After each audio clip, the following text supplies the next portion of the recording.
गिबियावनो आं सारमोनखौ दिनै हामग्रोयो।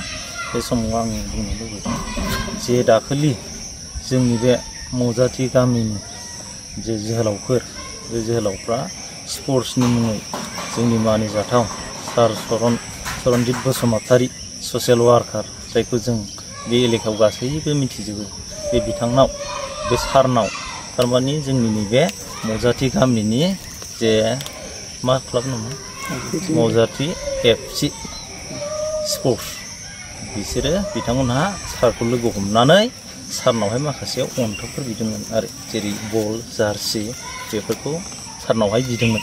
बे बिनाय बायदियानो दिनै सारा अननानै जोंखौ मदद होफैदों आरोखि, जे बल होदों, जार्सि होदों जोंनि उन्दैफोरनो।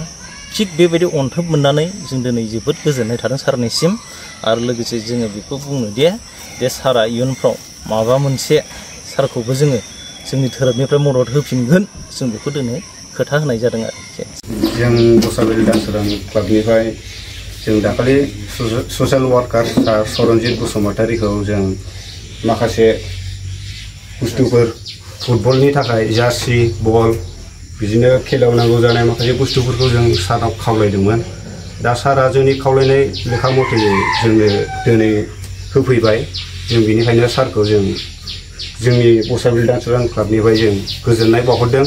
आरो उन टाइमावहाय सारा माबाफोर मावनो थाङोबा जों सारखौहाय बिदिनो हेफाजाब होलांगोन, जों बेखौनो आसा खालामो।